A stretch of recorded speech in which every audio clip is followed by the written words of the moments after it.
Hola chicos, muy buenas tardes. Vamos a iniciar la última sesión del ciclo ordinario. Después de 18 semanas, por fin hemos llegado a la última de estas. Se ha pasado todo muy rápido. Esta vez vamos a resolver unas preguntitas que nos van a hacer recordar cositas de los capítulos anteriores. Son preguntas, algunas complicadas, algunas no tanto. Así que vamos a empezar con estas 40 preguntitas de una vez. Si no alcanzamos a resolver todas, igual también les estaré dejando las claves al final. Pero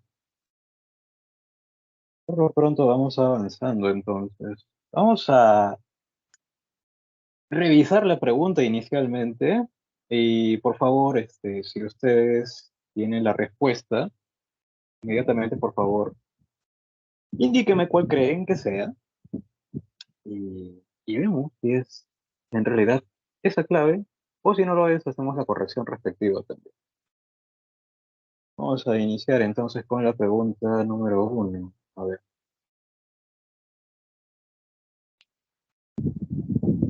¿qué es? La pregunta número uno, a ver. Cuando la célula eucariota requiere balancear las fuentes de energía durante el desarrollo o en una situación de estrés, o necesita eliminar proteínas defectuosas, organelas dañadas y parásitos intracelulares, hace uso de los, mediante un proceso denominado mitocondrias y ciclosis, dice la alternativa A, ribosomas y diálisis, será lisosomas y autofagia, peroxisomas y fagocitosis, o acaso serán polisomas y transporte activo. ¿Cuál creen que sea la clave para esta preguntita? ¿Qué abarcaría lo que vimos en la semana 3 cuando hablamos de la célula eucariota?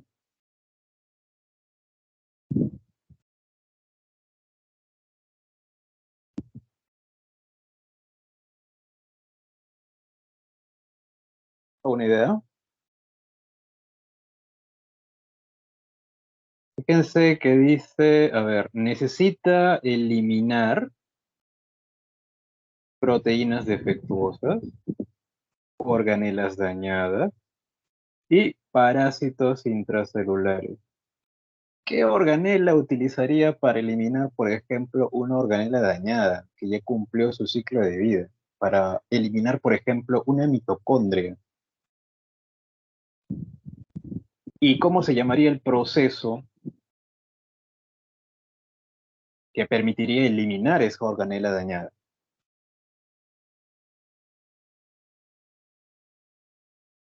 ¿Ninguna? Vamos por acá entonces, a ver. Aquí, son los lisosomas. Recuerden que los lisosomas no solamente permitían degradar el alimento o partículas de alimento que eran incorporadas por endocitosis a través de la membrana, que es un tipo de transporte activo, sino también permitía degradar organelas que ya habían cumplido su ciclo de vida, como las mitocondrias. Bueno, en primer lugar, recuerda que los lisosomas son organelas de una sola membrana y están repletas de enzimas.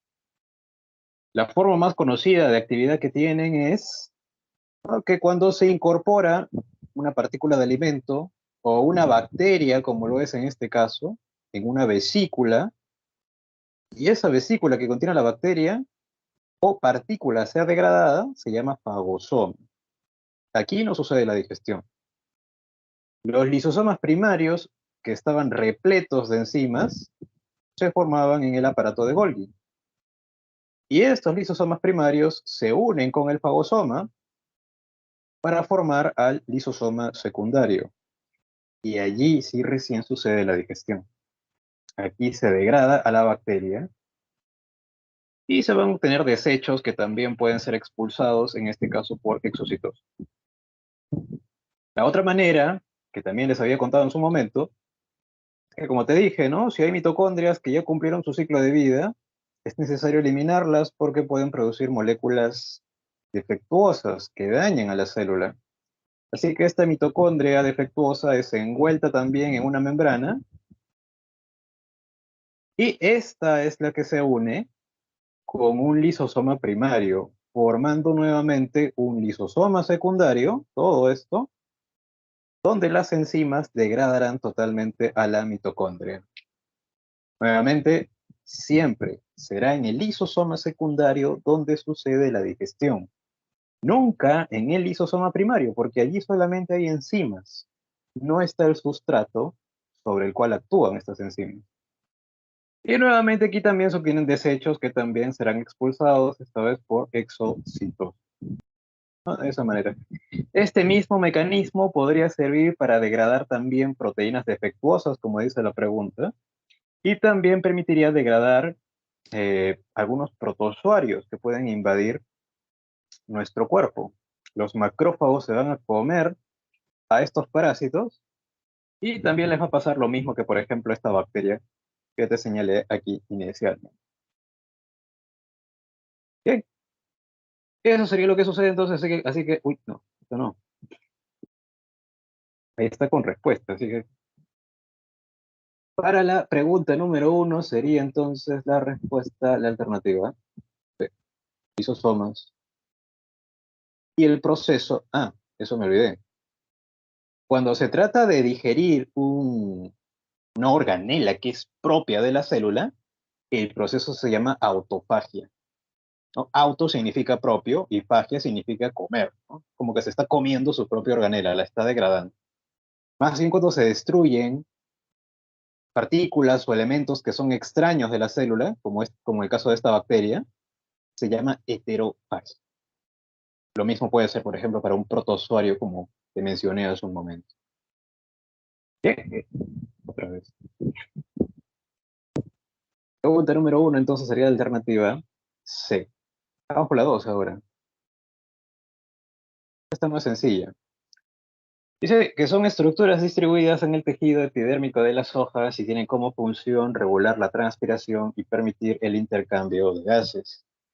¿Qué serán? ¿Serán los estomas? ¿Serán los cloroplastos? ¿Serán las vacuolas? ¿Serán los cromoplastos? ¿O serán los nectarios? ¿Cuál será la respuesta, chicos? Fíjense que dice que son estructuras que las encuentras en la epidermis de las hojas. Y su función es regular la transpiración y permitir el intercambio gaseoso. ¿Cuál es la respuesta? No.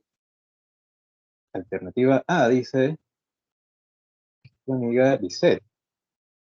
Correcto, son los estomas, muy bien, excelente.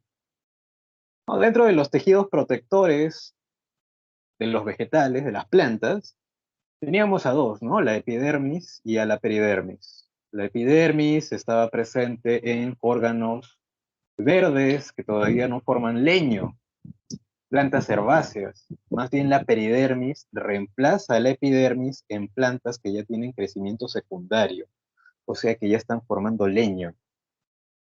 En esta epidermis encontrábamos, ¿no?, una capa de celulitas que tenían una capa de cutina muy gruesa, conformando lo que se llama la cutícula, y también encontrábamos algunas modificaciones en esas celulitas, ¿no? Algunas podían estar convertidas en estomas, por ejemplo, ¿no? Estas estructuras que parecen boquitas son los estomas que están conformados por dos células oclusivas, aquí está la una y aquí está la otra, y que en el medio estaban dejando un porito llamado el ostiolo. Por allí se produce el intercambio gaseoso, ¿no? Por allí se puede incorporar el dióxido de carbono y se expulsa el oxígeno de la fotosíntesis. Y también se puede hacer lo contrario, ¿no? También se puede expulsar el dióxido de carbono, porque las plantas también hacen respiración celular, y también pueden incorporar oxígeno. Por allí también se puede perder vapor de agua. Recuerden que las plantas perdían vapor de agua para poder permitir el flujo de la savia bruta, ¿no? A ese mecanismo le llamábamos arrastre por transpiración. En la peridermis no vas a encontrar estomas, lo que vas a encontrar son lenticelas, ¿no? Estas lenticelas están permitiendo también que se suceda el intercambio gaseoso. Pero en la epidermis encuentras a los estomas, así que correcto, muy bien. Voy a cerrar esto mejor bien. Vamos por acá. No, ya habíamos marcado entonces. La 2 es la alternativa. Muy bien. Vamos ahora a la 3. Dice la 3, dice la 3. La sangre es un tejido conectivo líquido que circula por capilares, venas y arterias de todos los vertebrados. Y está formado por células sanguíneas y plasma. Bien. Respecto a las células sanguíneas, marque la respuesta incorrecta. Ojo, respuesta incorrecta. De estas 5, ¿cuál será la incorrecta? Primera dice, los neutrófilos constituyen el 60 al 70% del total de células blancas. La B, los monocitos son los precursores de los macrófagos. La C, las plaquetas se originan por fragmentación de los megacariocitos. La D, los basófilos liberan enzimas durante las reacciones alérgicas. Y la E, los eritrocitos en los mamíferos son células que presentan núcleo. Chicos, ¿cuál será la respuesta para la pregunta 3? ¿Cuál será la alternativa incorrecta?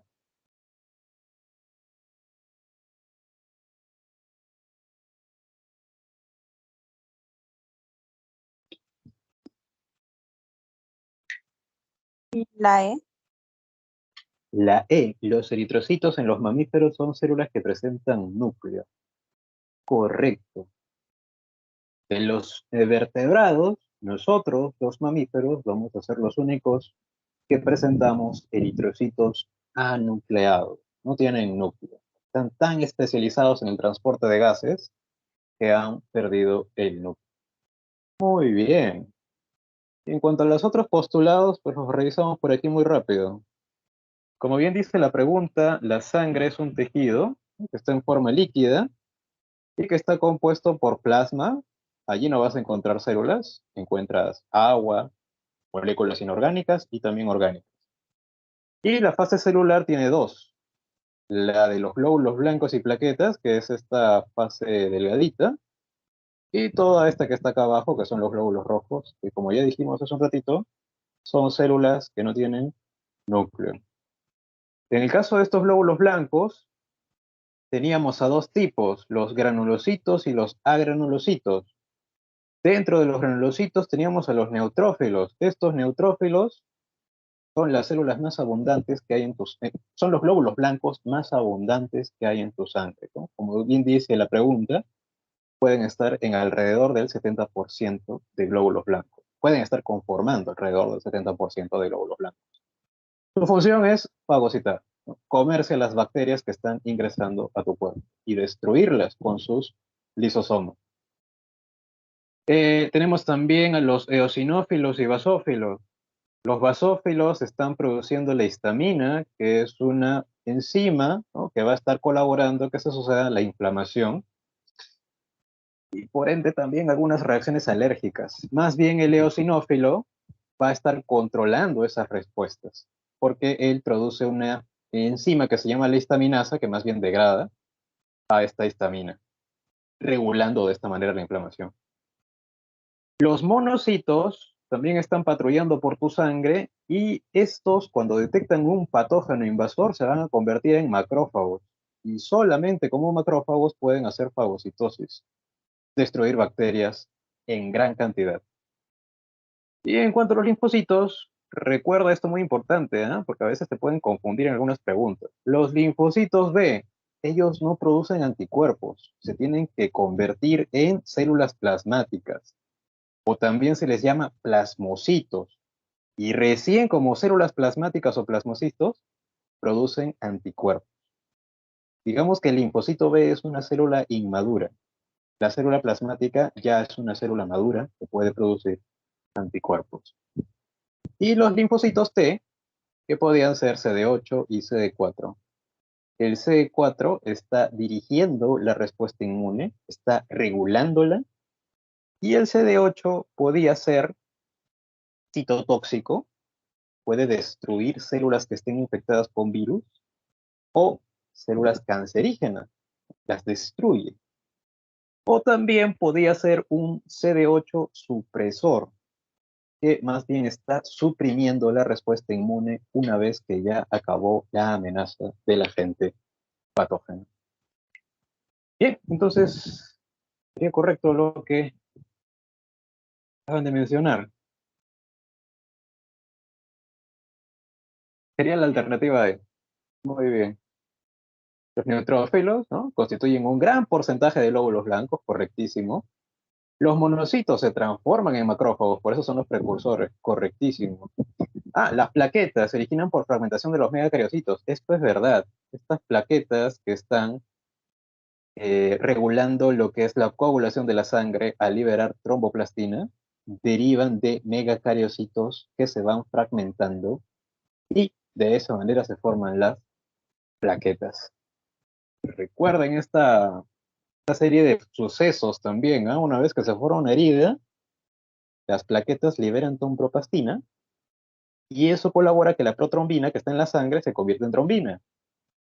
Y esta trombina es un factor que hace que el fibrinógeno que está en la sangre se convierta en fibrina. Y esta fibrina es la que va formando redes en la herida para formar la costra o coágulo, que va a taponar esa herida mientras se repara el tejido. Correcto también. Y los basófilos liberan enzimas durante las reacciones alérgicas, ¿no? Ahí está la histamina. Bien, entonces esto sería para la 3, la alternativa E. Vamos a la 4. Dice la 4, dice, las células necesitan energía para el transporte activo en sus membranas y para el metabolismo anabólico. Los seres vivos pueden incorporar esta energía a sus células en forma directa o indirecta. Hablando de la incorporación de esta energía, respectivamente, a través de los procesos de glucólisis y coagulación, fotosíntesis y respiración, nutrición y fermentación, respiración y digestión, o será acaso fotólisis y glicólisis.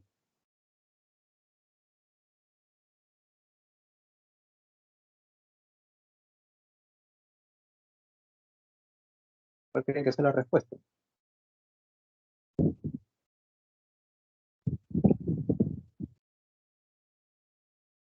Hemos dicho, ¿no?, que todos los seres vivos necesitan tanto materia como necesitan energía, ¿no?, para poder desarrollarse. En cuanto al aprovechamiento de la energía, había quienes podían aprovecharla de manera directa y hay otros que más bien pueden aprovecharla de manera indirecta. Y habían dos procesos complementarios que están permitiendo que suceda eso.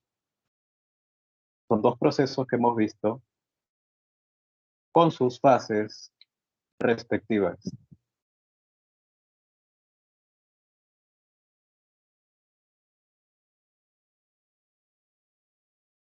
¿Bien?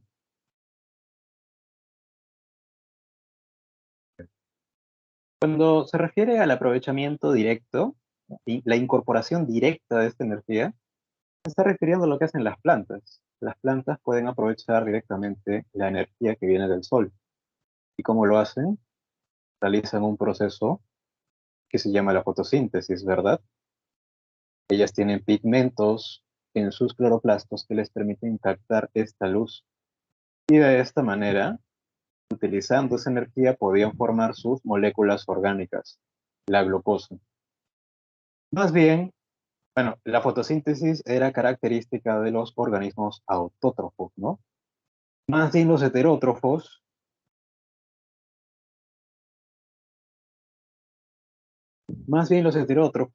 no podían aprovechar directamente esta energía, ¿no? No pueden formar sus propias, no pueden incorporar el carbono inorgánico, porque no pueden aprovechar directamente la energía del sol.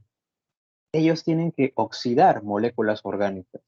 Para oxidar esas moléculas orgánicas estaba este proceso llamado la respiración celular, ¿no?, donde se degradan, oxidan moléculas orgánicas, en este caso la glucosa que conocemos, y que tras las dos fases, la fase anaeróbica y aeróbica, permitía la generación de energía.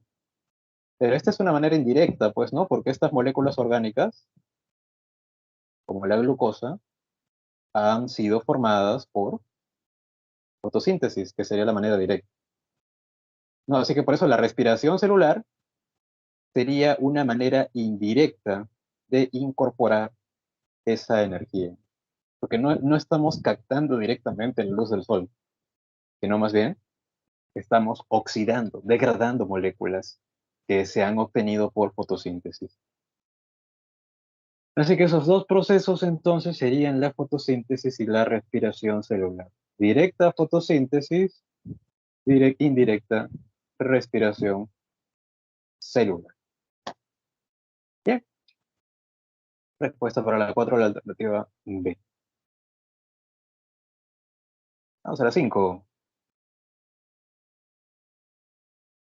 En plantas y animales, el intercambio de gases está relacionado con el ingreso de materiales nutritivos, inorgánicos, gaseosos y la salida de catabolitos.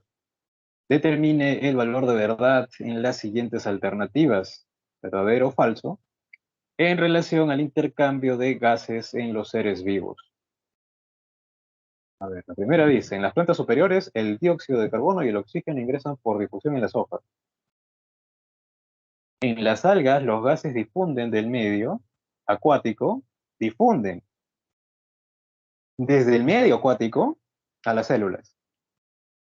El intercambio de gases en los insectos se realiza por branquias. En la lombriz de tierra, el intercambio se realiza a través de su cutícula. ¿Cuál creen que sea la serie que debamos escoger de verdaderos o falsos? ¿La A, la B, la C, la D o la E?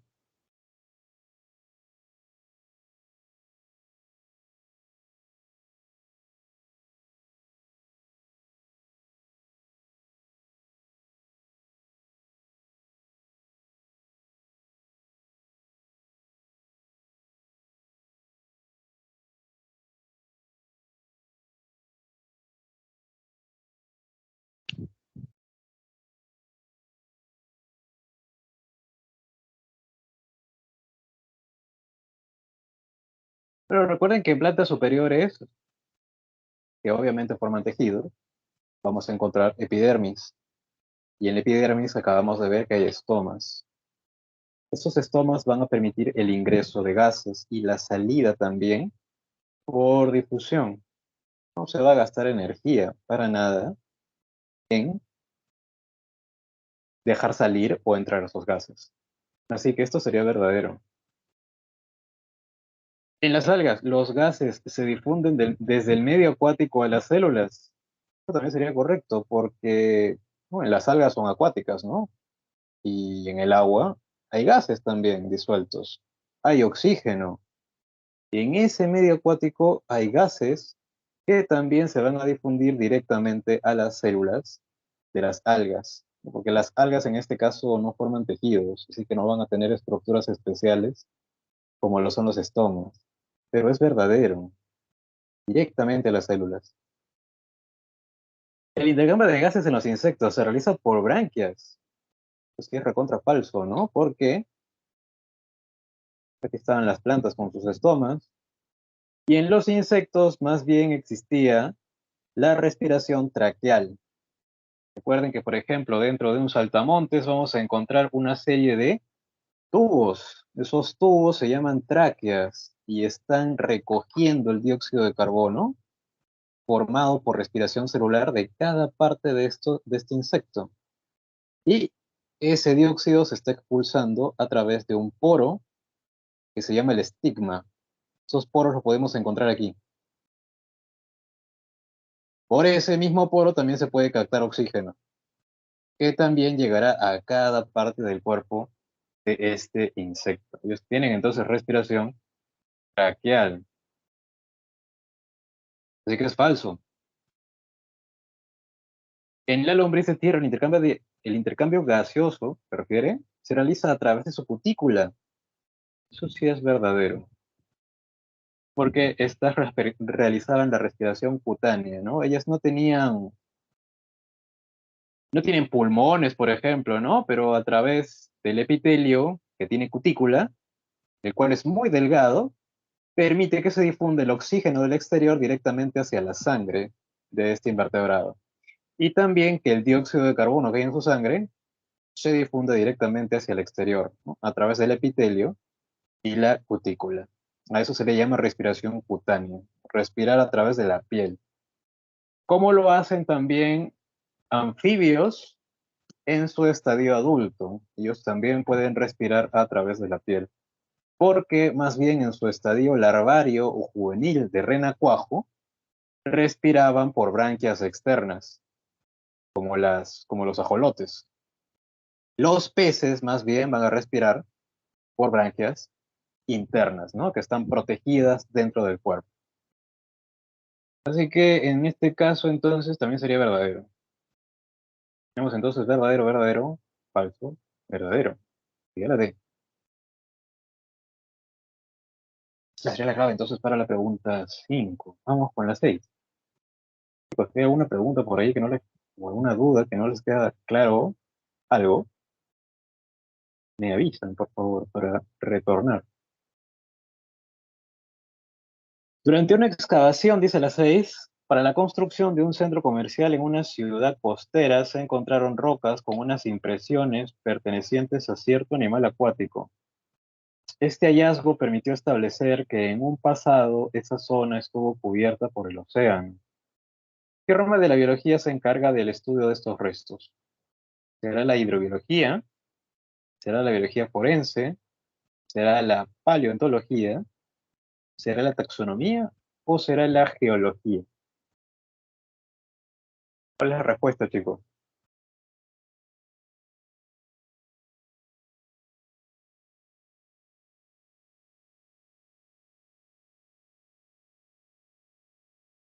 No Dice sé. que la C. A ver,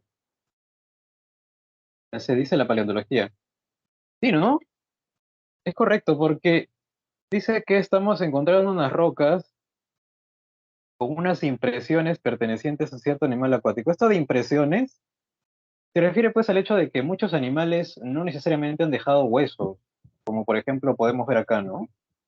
Este animal sí ha dejado huesos, ¿no? Incluso se pueden ver los detalles de sus plumas.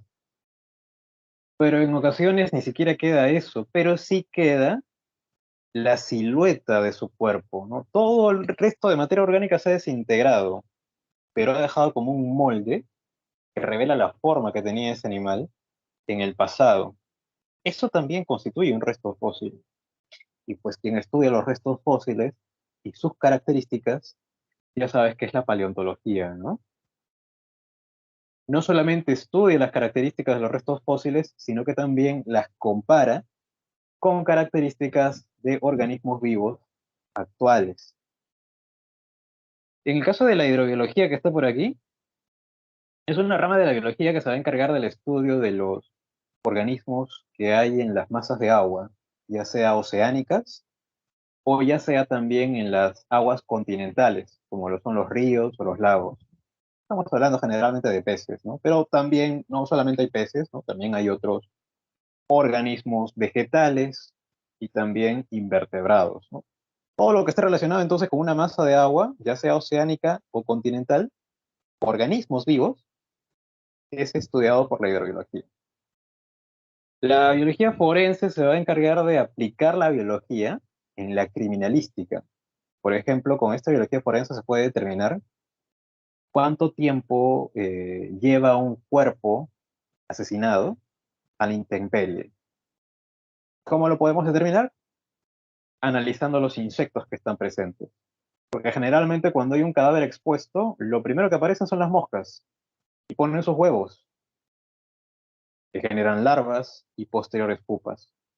Más bien cuando ya el cuerpo ya está entrando en un estado muy avanzado de descomposición, lo que se encuentran más son escarabajos, diferentes especies de escarabajos.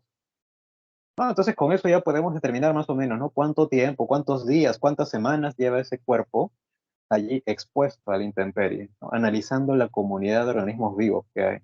De eso se encarga la biología forense. La taxonomía Otra rama de la biología se encargaba de clasificar a los seres vivos, ¿no? Con la aplicación de las famosas categorías taxonómicas. Tenemos entonces la respuesta para las 6. Vamos ahora a las 7. Entre las macromoléculas que forman parte de los seres vivos, existe un grupo con una diversidad de funciones. Ajá, mira esto, mira, macromoléculas. Existe un grupo con una diversidad de funciones, por lo que se les considera las más versátiles. Ya con esto te dijo todo, ya. Ya no hay que leer más, ya, es por las puras. Con eso es suficiente. Pero, ¿qué más dice? Estas biomoléculas están compuestas de carbono, hidrógeno, oxígeno, nitrógeno e inclusive, ajá, azufre. Esta descripción hace referencia a proteínas, carbohidratos, lípidos, ácidos nucleicos o cofactores. ¿Cuál es la respuesta para esta pregunta, chicos? Para las 7.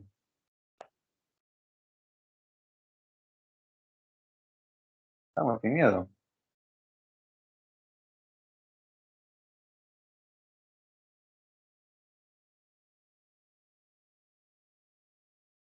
¿Cuáles son las moléculas orgánicas más versátiles que hay? De esas cuatro que tú conoces, carbohidratos, lípidos, proteínas y ácidos nucleicos, ¿cuál de esas cuatro es la más versátil? La que tenía diferentes funciones. Había una lista muy larga de funciones.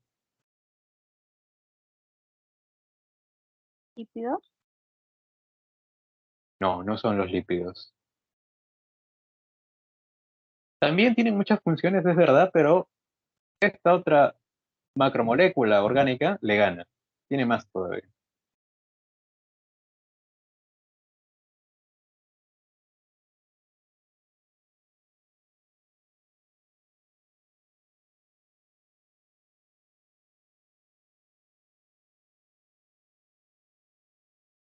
Una,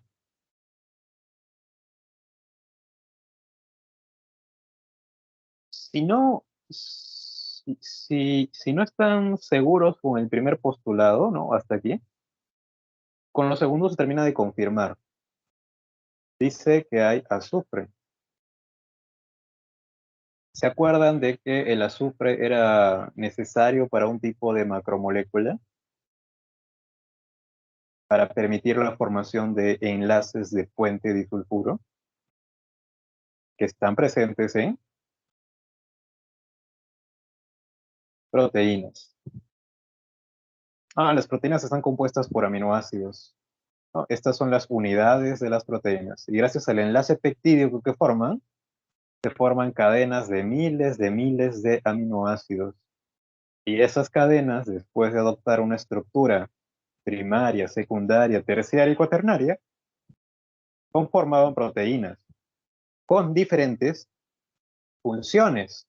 Y aquí vemos esto, ¿no? Algunas son hormonas, como la insulina, algunas son estructurales, como las proteínas del citoesqueleto, algunas son transportadoras, como la hemoglobina que está transportando gases, algunas son de reserva, como la caseína de la leche, algunas son de defensa, como los anticuerpos, algunas son motoras, como las que están participando en la contracción muscular, algunas funcionan como enzimas, como la histaminasa que mencionamos hace un ratito, que degrada histamina, y algunas funcionan como toxinas, ya que los venenos de las serpientes, por ejemplo, van a ser un cóctel de enzimas.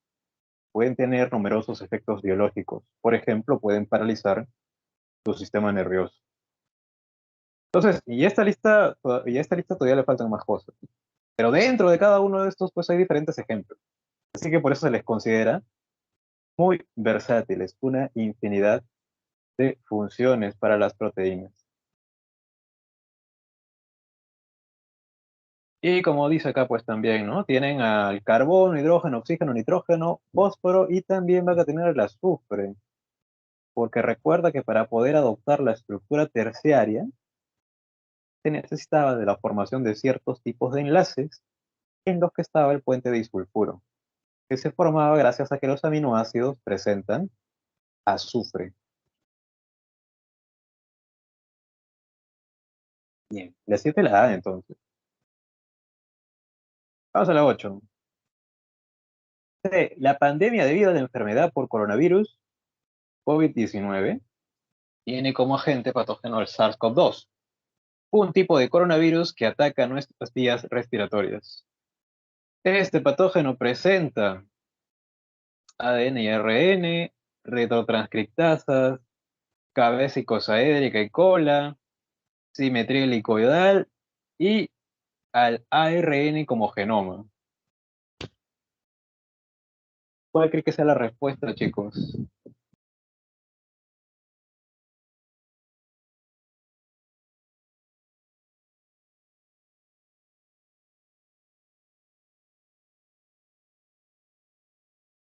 Dígame lo que parece más obvio, porque aquí en esta preguntita hay que hacer una acotación. En realidad hay dos claves, pero dígame al menos una de ellas. Hay una que está ahí bien clarita.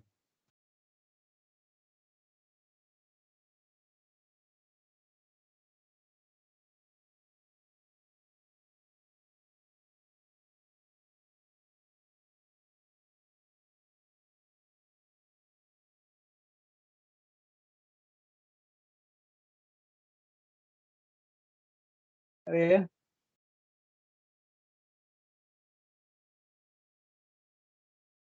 La D. la D, simetría helicoidal. Bueno, esa es una de las dos. Sí, es correcto, tiene simetría helicoidal.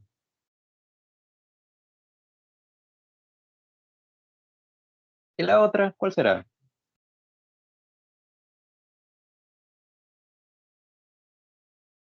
La A podría ser,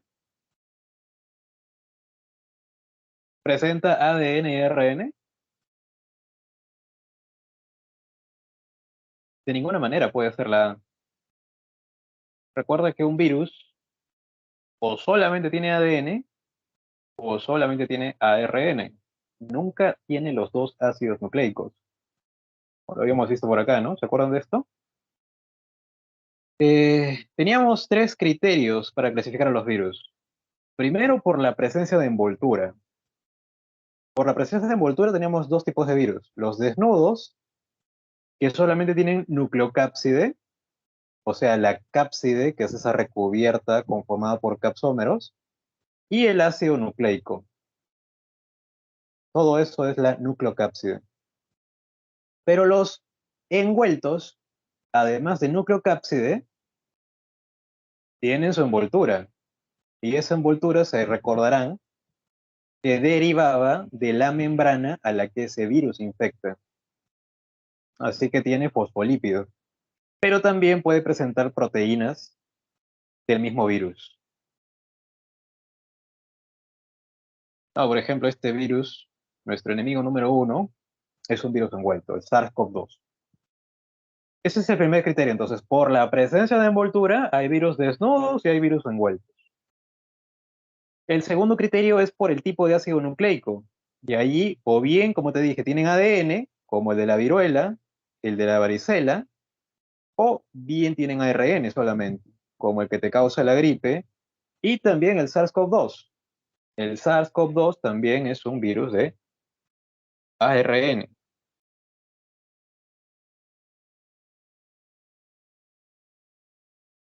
Y el tercer criterio era por la simetría de su cápside. Esto se refiere a qué forma tiene la cápside. Y ahí habían tres.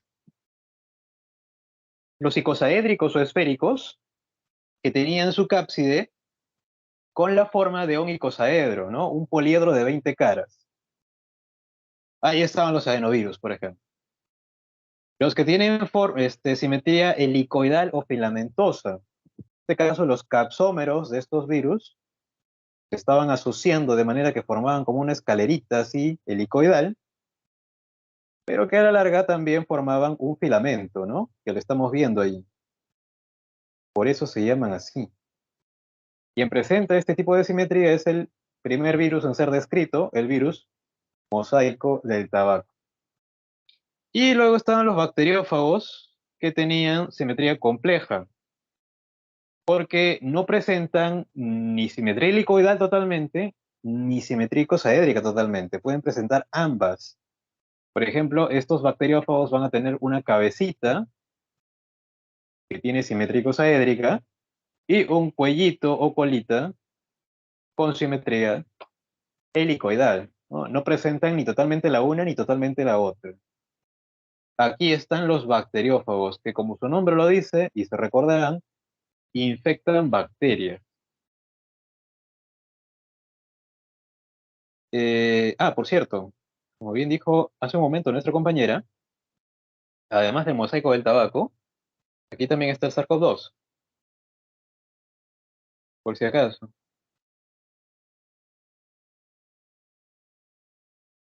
Así que, entonces, ¿cuál sería la otra clave?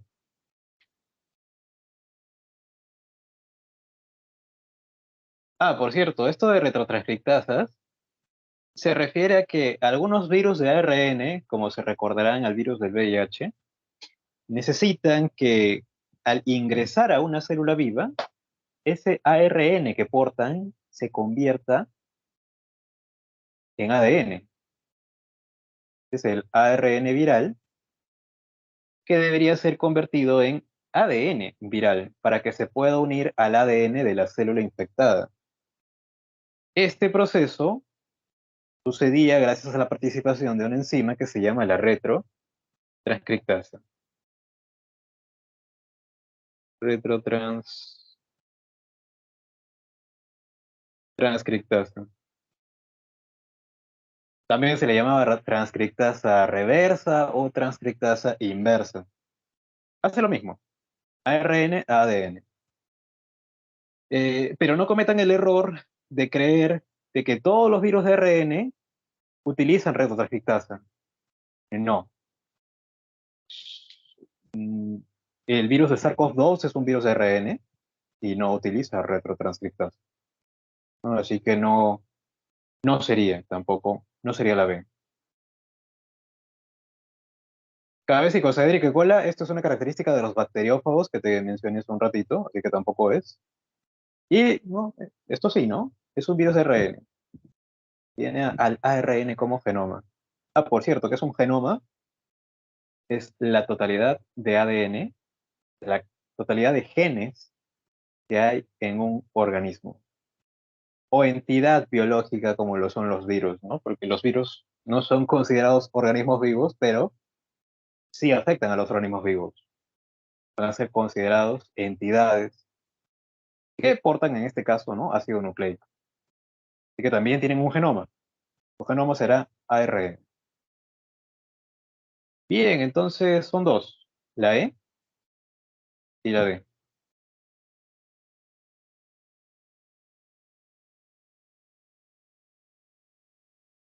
Vamos a la 9.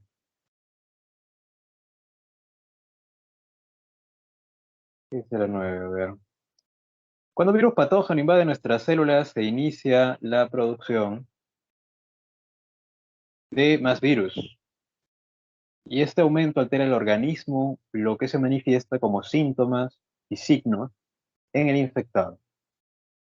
Muchos de estos cambios perjudiciales en el organismo son consecuencia de un evento que se manifiesta en la última etapa de la replicación viral. En la última etapa de la replicación viral. ¿Cómo se llama esa última etapa de la replicación viral? Ensamblaje, lisis, transducción, integración o adhesión. ¿Se acuerdan del ciclo lítico que permite la replicación viral? ¿Cómo se llama la última etapa del ciclo lítico? Y que le da nombre al ciclo lítico.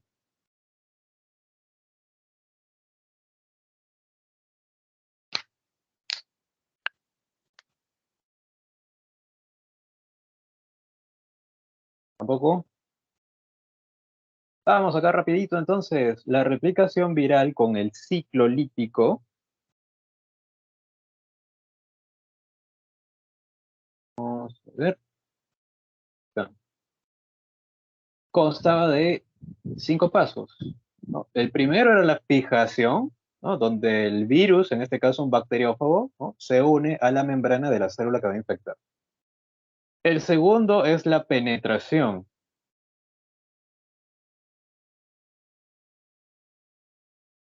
El tercero era la replicación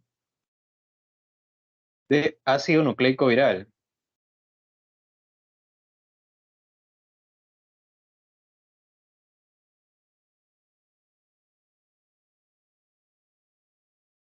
El cuarto, bueno, esto ya secuestrando la maquinaria de la célula, ¿no? Utiliza esa maquinaria para poder formar más copias de su ADN en este caso, ¿no? Como es un bacteriófago. Luego estaba, bueno, hay que hacer una corrección. La 4 no es el ensamblaje, la 4 era la síntesis de proteínas virales. Secuestrando la maquinaria de transcripción y traducción que tiene la célula, el virus va a sintetizar sus proteínas virales. Así que esta sería la 4.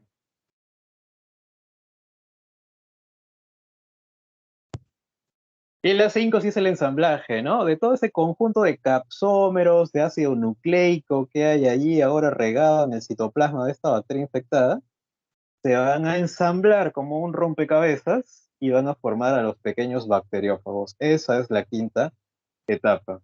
Y ahora que ya están formados los bacteriófagos, pues tienen que escaparse. Así que por eso se rompe la membrana de la célula infectada y los bacteriófagos emergen para irse a buscar a otras bacterias, las cuales infectar. Este último pasito es la lisis. Es la última etapa del ciclo lítico, así que por eso se llama así, lítico, porque causa la lisis de la célula infectada. Bien, así que esa sería la respuesta, chicos. La 9 sería la B.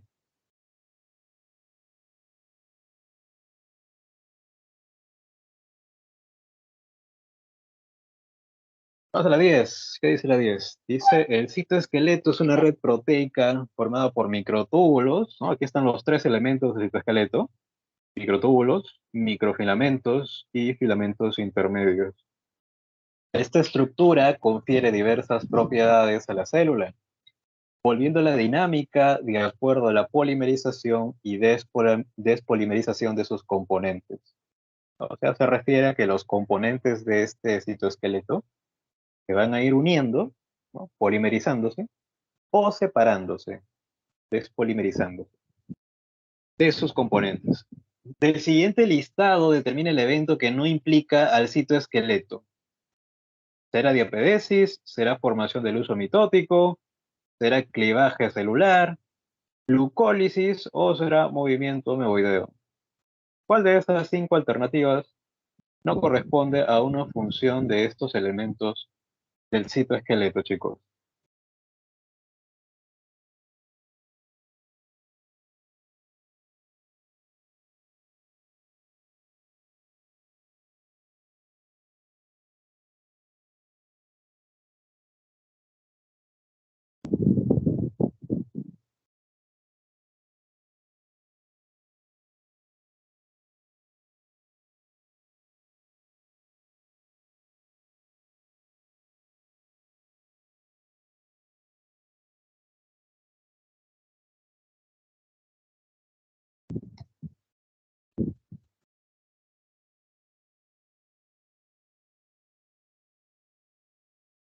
Vamos a recordar un poquito entonces. ¿Recuerdan el citoesqueleto? ¿No? Una célula también tiene un esqueleto de proteínas, ¿no? Que está conformando redes, y esas redes están conformadas por proteínas. Esas proteínas están conformando los tres elementos del citoesqueleto, que como ya dice la pregunta, son los microtúbulos, los filamentos intermedios y los microfilamentos.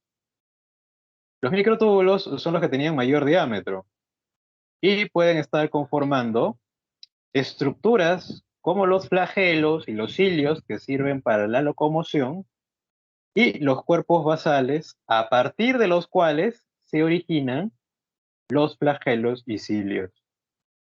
Y también los centriolos. Recuerda que estos centriolos están conformando los centrosomas. Un centrosoma está conformado por dos centriolos. Y durante la fase S se duplicaban para que hayan dos centrosomas y esos dos centrosomas se encargan de formar el huso acromático. Así que esa también será una función.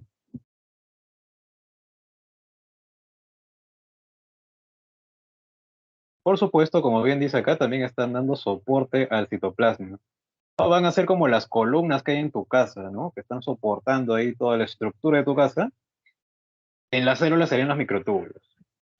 En caso de los filamentos intermedios, van a estar colaborando al soportar la tensión mecánica y conformando estructuras de unión celular, como son los desmosomas y hemidesmosomas que los encuentras en el tejido epitelial. Y en el caso de los microfilamentos, estos eran los que tenían menos diámetro, podían estar participando en la fagocitosis, en la contracción muscular, en el movimiento meboideo y también la ciclosis, que era ese movimiento de organelas que hay en el citoplasma de una célula, ¿no? Por ejemplo, vegetal, ¿no? En la que los cloroplastos se están moviendo. Eso es la ciclosis. Y va a ser colaborada por los microfilamentos. Así que entonces aquí en ningún lado encuentras glucólisis. Los elementos del citoesqueleto no están colaborando en la glucólisis. La glucólisis necesita de enzimas, ¿no? que permiten esa degradación de la glucosa. Así que no sería, porque nos dice que no implica el citoesqueleto. La 10 sería la D entonces, chicos. Vamos a la 11. Se identifica, dice, un animal acuático con múltiples poros a lo largo del cuerpo por donde ingresan partículas de alimento y realiza la digestión en el interior de las células. Marca la alternativa que mencione el organismo del cual se describe. ¿Será una planaria? ¿Será una medusa? ¿Será una lombriz de tierra? ¿Será una esponja? ¿O será un molusco? ¿Cuál es la respuesta para la 11, chicos? Fíjense que dice, tiene múltiples poros a lo largo del cuerpo por donde ingresan partículas de alimento. ¿Y dónde realiza la digestión? En el interior de las células. O sea, tiene digestión intracelular. ¿Qué tipo de animal es?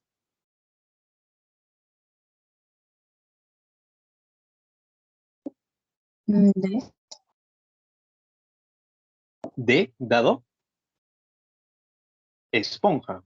Correcto, muy bien, es la esponja. ¿No? Cuando nos dice múltiples poros a lo largo, está refiriendo a estos poros, ¿no? Recuerdan que las esponjas son animales que no forman tejido. Y su cuerpo presentaba múltiples poros. Bueno, estos poros están llegando a una cavidad interna. ¿Cómo se llamaba esa cavidad? Se llamaba el espongiocele. Recuerda que son organismos acuáticos, así que el agua viene trayendo partículas de alimento que ingresan por esos poros y llegan al espongiocele. Y aquí en el espongiocele vamos a encontrar, aquí alrededor, a unas celulitas que se llaman los cuanocitos, que tienen un flagelo, tienen un collar de moco, son las que atrapan esas partículas de alimento y las fagocitan realizando la digestión intracelular, ¿no? Por eso los cuanocitos son las células digestivas. Más bien los desechos, ¿no? que ya no se pueden aprovechar, se expulsaban a través de un orificio mayor, que está en la parte superior, que se llama el ósculo. Pero ojo que ese ósculo no es un ano, ¿ah? No podemos hablar acá ni de boca ni de ano porque aquí no hay tejidos, así que no hay sistema digestivo. Pero que no tengan sistema digestivo no implica que no hagan digestión, ¿no? Sí están haciendo digestión gracias a los guanos, sí. Bien, sería entonces la alternativa de esponja. Vamos a la 12. Una mutación génica autosómica dominante provoca que el cartílago fetal no se convierta en hueso correctamente, lo que resulta en enanismo, acondroplasia. Al respecto de los siguientes matrimonios, ¿cuál tendrá el 25% de los hijos sanos? O sea, nos tenemos 5 matrimonios acá. ¿Cuál de estos matrimonios nos asegurará un 25% de hijos sanos? Fíjate que dice, ¿no? Que es una mutación génica autosómica dominante. O sea, que el alelo dominante causa esta condición, causa acondroplasia. Y el alelo recesivo, más bien, asegura un hijo sano o una persona sana.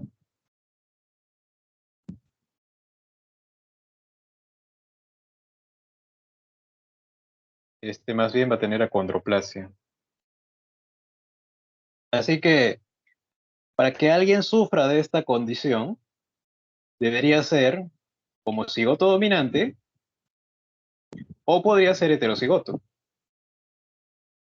Este alelo se va a expresar y le va a causar la enfermedad.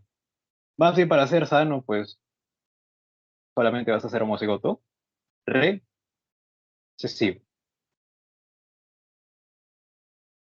¿Cuál de esos matrimonios te asegura que haya un 25% de estos? Descartando de plano la D, ¿no? Porque allí todos te salen homocigotos dominantes, ¿no? Así que esta de ninguna manera será la respuesta.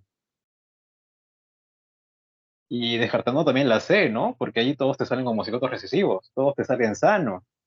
Y la pregunta te está pidiendo solamente un 25%. Así que tampoco.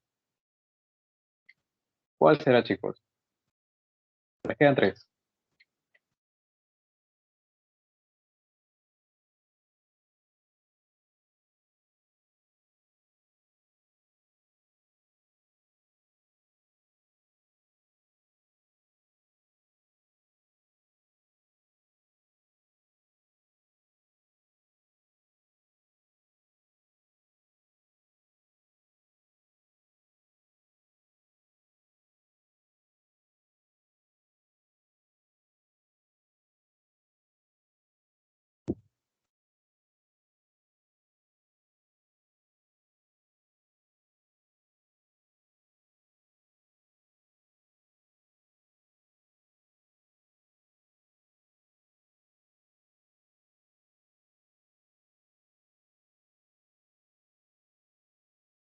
¿Nada todavía? La B. La B. Correcto, es la B. Muy bien.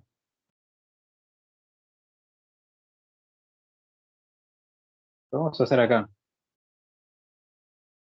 Tenemos aquí a nuestros dos heterocigotos, papá y mamá. Bueno, mamá y papá. En la meiosis formarán gametos con solamente uno de esos alelos, así que por aquí habrá la mitad de gametos con A dominante y por acá la mitad de gametos con A recesivo. Y acá igual también, pues, ¿no? Porque también es heterocigoto. Colocamos a los gametos en nuestro cuadro de Punnett, por aquí a los gametos femeninos y por aquí a los gametos masculinos. ¿Qué nos sale por aquí? Homocigoto dominante. ¿Qué nos sale por acá? Heterocigoto. Por acá también heterocigoto. Y por aquí, homocigotos recesivos. Justamente, ¿no? Nos está pidiendo la pregunta un 25% de personas sanas que tienen que ser homocigotas recesivas. Este 75% que tenemos por acá, más bien, van a sufrir de la enfermedad por tener dos alelos dominantes o por tener solamente uno. Así que la respuesta sería muy bien, entonces es la respuesta, la alternativa B, correcto.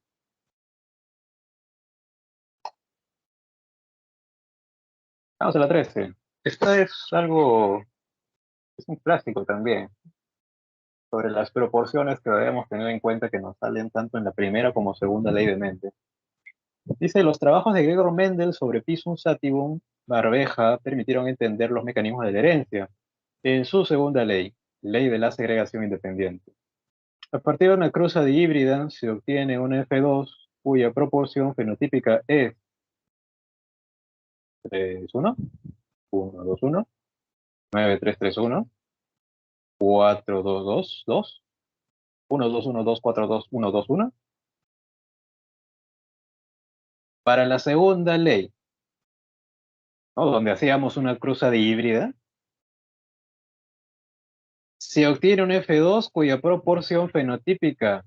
¿Cuál es la proporción fenotípica que obtenías en la F2 para la segunda ley de Mendel?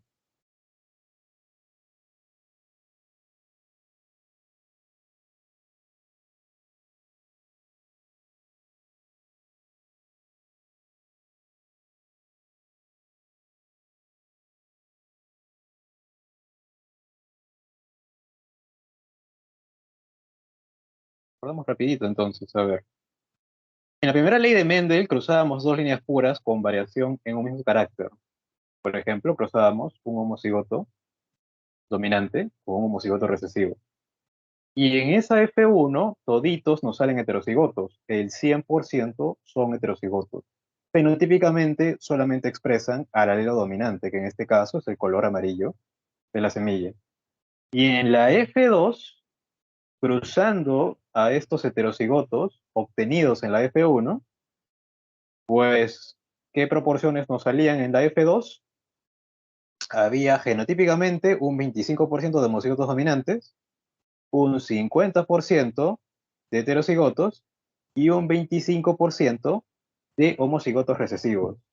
Podríamos decir que es 1, 2, 1. Pero fenotípicamente no es así. Fenotípicamente vamos a ver que quienes tienen fenotipo dominante son estos tres de acá. Y quienes van a tener fenotipo recesivo son estos de acá. Así que fenotípicamente la proporción sería de 3, 1. Más bien genotípicamente es 1, 2, 1, como lo acabamos de ver.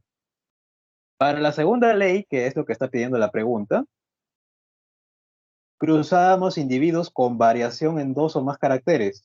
Por ejemplo, aquí tenemos homocigoto dominante para dos caracteres, que son el color de la semilla y la forma de la semilla. Y aquí homocigoto recesivo, también para el color de la semilla y la forma de la semilla. ¿Qué obteníamos en la F1? Toditos salen dihíbridos, ¿no? Porque son heterocigotos para dos caracteres, para el color y para la forma. Pero obviamente solamente expresan el alelo dominante para cada característica, o sea, todos son de color amarillo y de forma lisa, el 100%. Más bien, agarramos a dos de estos hermanitos, o simplemente agarramos uno de ellos y lo sometemos a autofecundación, como dice acá, para obtener a la F2. Y en la F2, fenotípicamente nos está saliendo esta bendita proporción, no lo olvides nunca. 9, 3, 3, 1. 9 fracciones de estas 16 tienen el fenotipo dominante para los dos caracteres, color amarillo, forma lisa. 3 fracciones tienen el fenotipo dominante para la primera característica, pero para la segunda tienen el fenotipo recesivo. Otras 3 fracciones tienen el fenotipo recesivo para la primera característica y el dominante para la segunda. Y solamente una, que es esta de aquí, tendrá el fenotipo recesivo para ambas características. Es decir, color verde y forma rugosa. Y que esta sería la proporción que nos está preguntando. Segunda ley, ¿qué proporción obtienes en la F2? Proporción fenotípica 9331. Esta es la respuesta. Bueno, aquí está. De igual manera. Vamos a la 14. El cariotipo humano presenta 23 pares de cromosomas de una célula diploide, ordenados según su forma y tamaño. Se resume con una fórmula cromosómica que en un varón normal es de 46XY. 46 significa el total de cromosomas y XY significa los cromosomas sexuales. ¿Cuál sería la fórmula cromosómica de una mujer con síndrome de Down? ¿Cuál de esas 5 alternativas correspondería a la fórmula cromosómica para una mujer con síndrome de Down, chicos? Por si acaso, recuerden que un cariotipo normal debería tener, ¿no? Como dice la pregunta, 46 cromosomas. Tú para escribir la fórmula, primero tienes que escribir el número total de cromosomas, que por ejemplo, para un varón serían 46, obviamente, ¿no? Para un varón con un cariotipo normal. Y seguido de una coma colocas el par sexual. En este caso estamos viendo que el par sexual es X, que es el más grande, y el más chiquito es el Y. Para una señorita, en este caso, que tiene su par sexual conformado por 2 cromosomas X, también tiene 46 cromosomas, y seguido de una coma colocamos el par sexual, que es X aquí. Pero, ¿qué pasa con las aneuploidías? Estas condiciones en las que hay falta de cromosomas o cromosomas en exceso, como el famoso síndrome de Down, que nos está preguntando, ¿no? Al que se está refiriendo la pregunta. Aquí tenemos el cariotipo de una persona que tiene síndrome de Down. Ellos en el par 21 no tienen 2 cromosomas, tienen 3. Así que en este caso, pues ya no van a tener 46 cromosomas, tienen 47. Seguido de una coma, nuevamente señalas el par sexual. Aquí bien clarito, por ejemplo, te está poniendo, ¿no? Son 2 cromosomas X. Colocamos entonces, es una señorita, pero ahí no acaba la cosa, tienes que, después de un símbolo de suma, colocas el número del par cromosómico que se está viendo afectado por esa neuploidía, que es el par 21.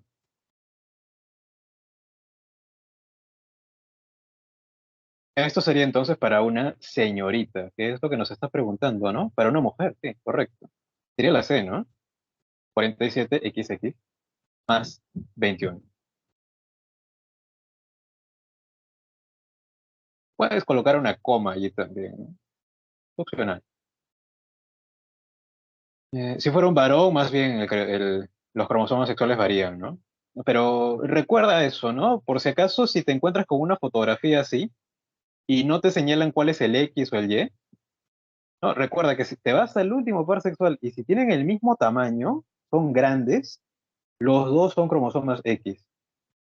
Pero si más bien en ese último par ves uno que es más grandote y ves otro que es más chiquito, el más grande es el X y el más chiquito es el Y, que es un varón. Solamente examinando el último par cromosómico te das cuenta si es un varón o una mujer. Nada más. Entonces la respuesta ya está. 14 la C.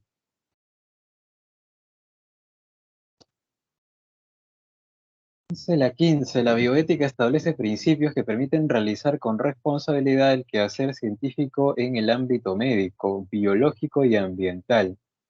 Uno de estos principios señala que no se puede buscar hacer un bien a costa de hacer un daño, por lo cual se denomina principio de beneficencia, autonomía, no maleficencia, justicia o empatía.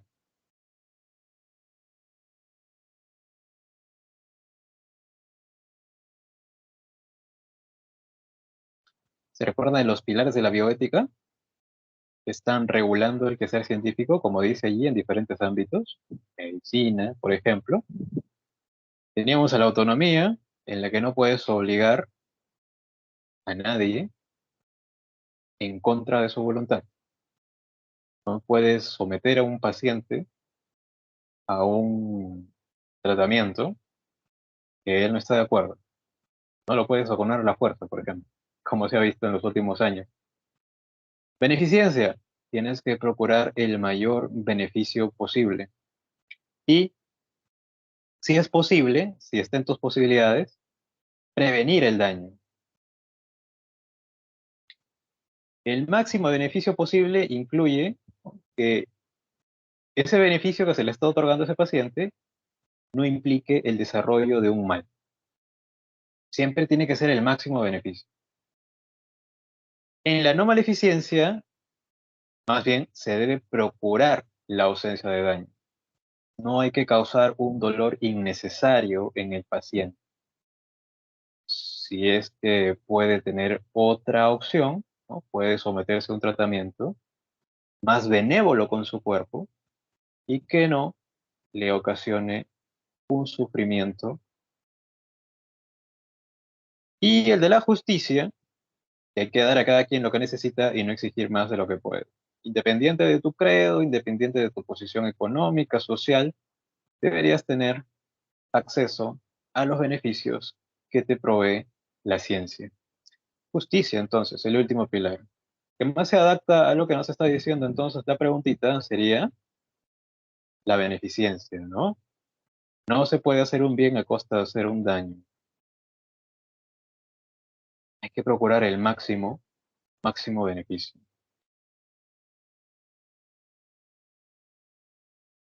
Vamos a la 16. Esta sí está fácil, ¿verdad? La teoría de la herencia de los caracteres adquiridos, que se basa en la hipótesis del uso y desuso de sus partes, y que tomó como ejemplo el desarrollo del cuello de las jirafas, fue propuesto por Charles Darwin, Hugo de Vries, Theodosius Lobzensky, Jean-Baptiste de Monnet o Antonio Raimondi. ¿Cuál es la respuesta para la 16?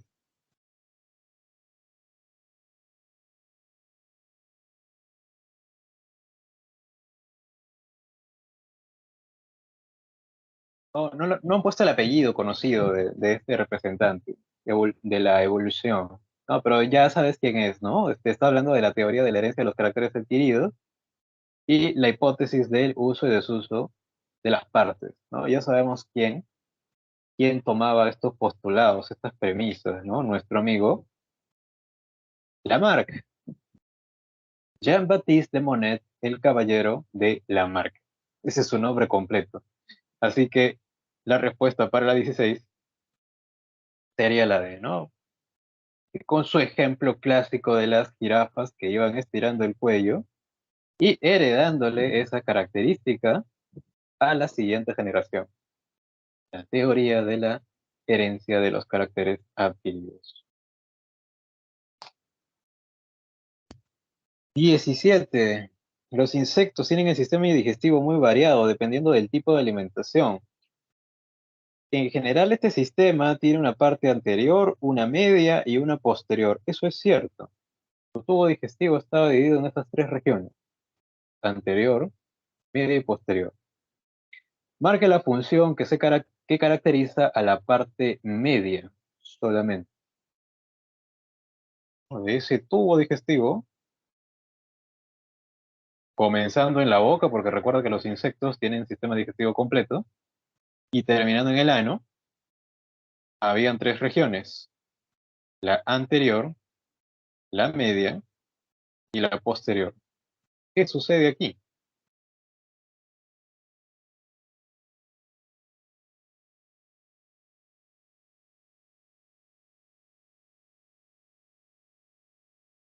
Vamos a recordarlo entonces por acá. Los insectos eran un grupo de animales que realizaban digestión extracelular. Y como bien te dije, ¿no? Tienen un sistema digestivo completo, con una boquita que puede presentar diferentes piezas bucales, de acuerdo al tipo de alimentación que presenta el insecto, y terminando en el ano, por donde se expulsan las heces. Todo este tubo digestivo estaba dividido en el intestino anterior, lo de verde, el intestino de medio, lo de morado, y el intestino posterior, lo de marrón. En este intestino anterior encontramos al buche, que ya sabes que es una dilatación del esófago y su función básicamente es almacenar alimento. También encuentras a la molleja, que también es llamada proventrículo, y la función clásica de la molleja siempre va a ser la trituración.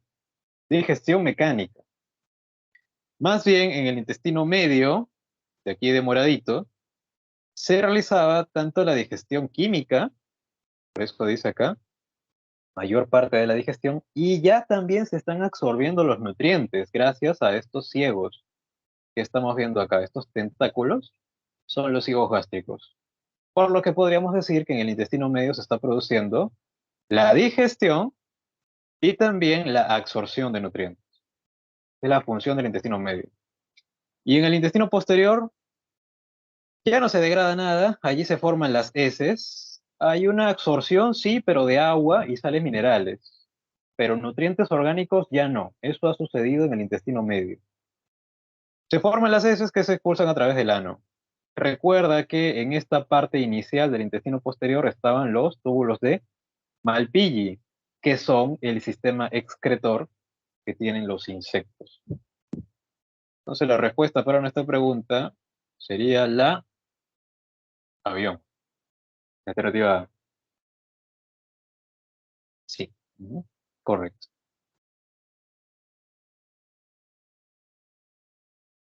18. Vamos a la 18.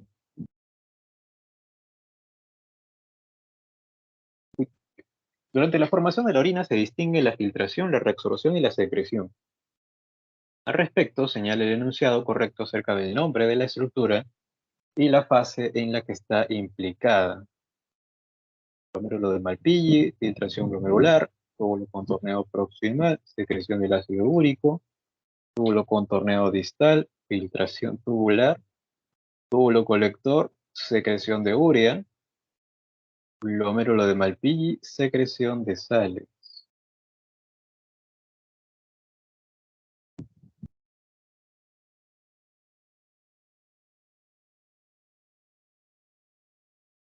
Eran tres principales pasos que se sucedían en la formación de la orina.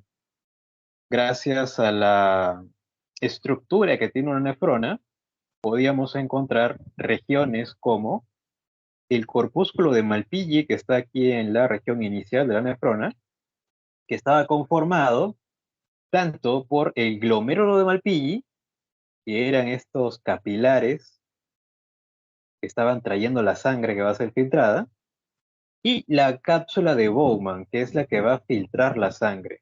Se filtra la sangre y lo que entra a este sistema tubular es básicamente lo que hay en la sangre menos proteínas, que son muy grandes y no pueden atravesar ese filtro, y células, que también van a ser muy grandes y no pueden pasar.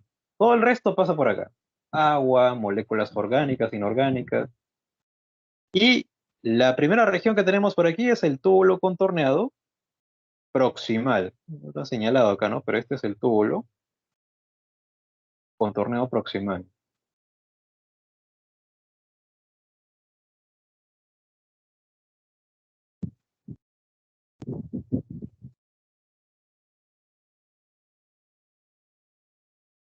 Por aquí abajo tenemos el asa de Henle y subiendo tenemos otro túbulo contorneado, pero este es el túbulo contorneado distal.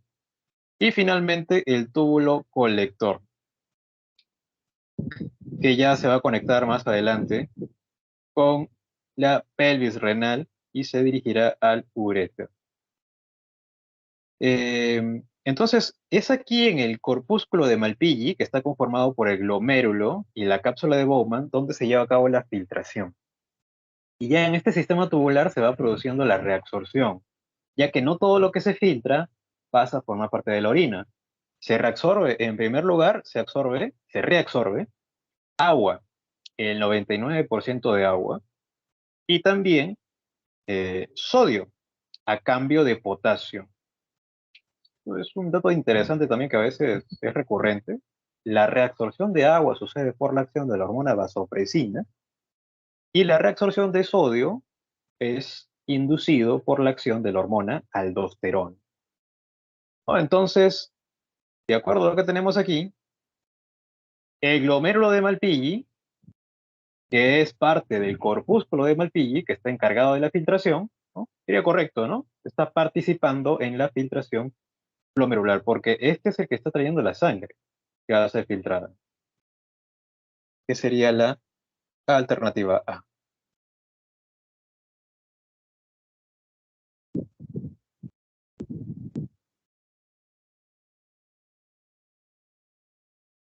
En el caso de la 19,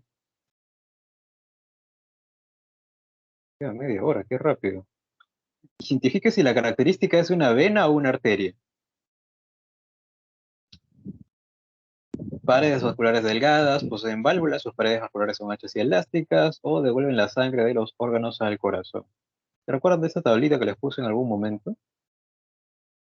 Que tenías que usar la lógica solamente para completarla. Las arterias, estas están sacando sangre del corazón. Y recuerda que el corazón está latiendo con fuerza. Está enviando la sangre con mucha velocidad, con mucha presión. Por eso tiene presión alta.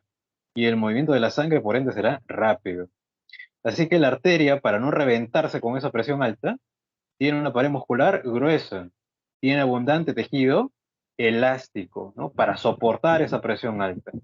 Y como tiene una pared muscular gruesa, el lumen, que es el espacio por donde pasa la sangre, es pequeño, ya que la mayor parte está ocupada por la pared gruesa.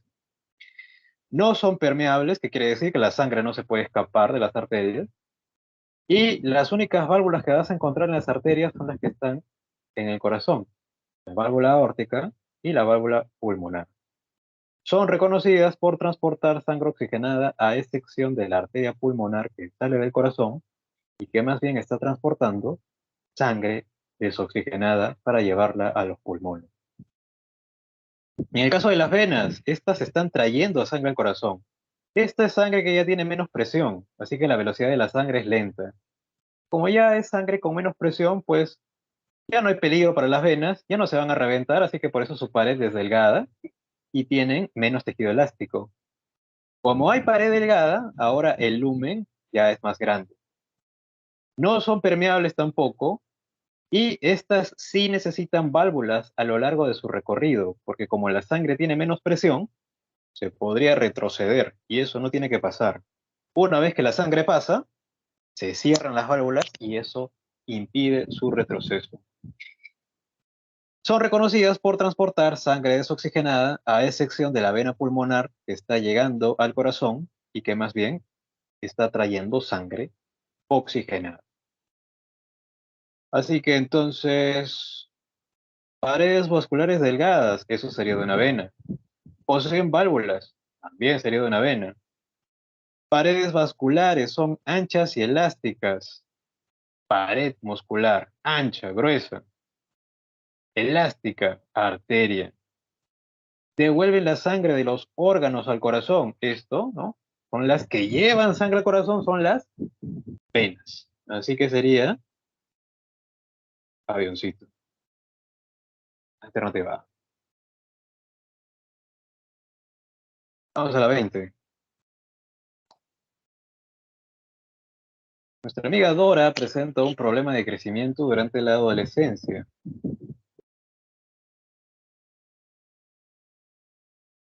Luego de unos análisis se detecta que presenta niveles de hormona somatotropa, por lo que el problema, pero no dice si son altos o son bajos. Luego de unos análisis se detecta que presenta niveles de hormona somatotropa, por lo que el problema podría presentarse a nivel... Ah, ya, ok. O sea, aquí debería decir que presenta niveles normales de hormona somatotropa. Falta esa información. Cuando dice problema de crecimiento, se refiere pues al hecho de que Dora, por ejemplo, ¿no? Está teniendo una menor estatura que la que debería presentar normalmente. Recuerda que la somatotropa es la hormona del crecimiento y de su secreción depende la elongación de los huesos durante la adolescencia. Pero en este caso nos está diciendo que Dora sí presenta niveles normales de hormona somatotropa. Entonces, ¿qué podría estar fallando?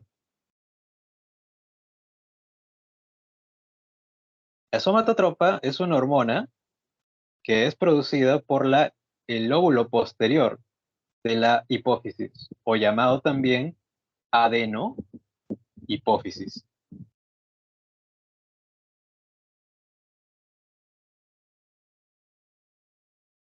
Esta hormona tiene que viajar a través de la sangre y llegar hacia sus tejidos dianas, que pueden ser, por ejemplo, el hígado, o los hepatocitos del hígado, porque allí va a inducir la secreción de somatomedinas. También puede actuar sobre los músculos. Así que tanto el músculo como el hígado va a tener receptores para esta hormona.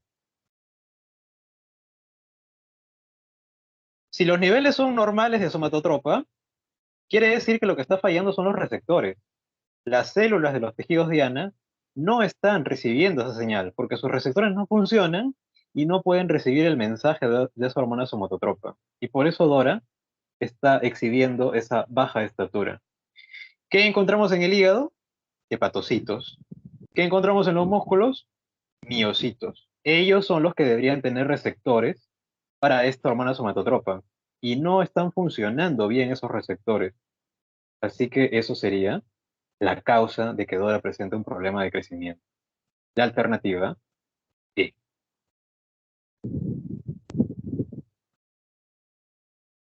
Esto sí es facilito, ¿no? Es un clásico también. Tras una siembra de semillas de cacao, estas debieron germinar hacia el día 8. Sin embargo, esto no sucedió. Cuando te dicen germinación, ya tú tienes una hormona ahí en la cabeza, ya sabes cuál es. Ya. Se decidió remover la tierra y volver a sembrar, mas llegó el día 8 y tampoco germinaron las plántulas.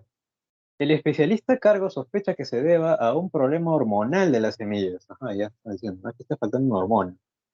Y atribuye este fenómeno a la falta de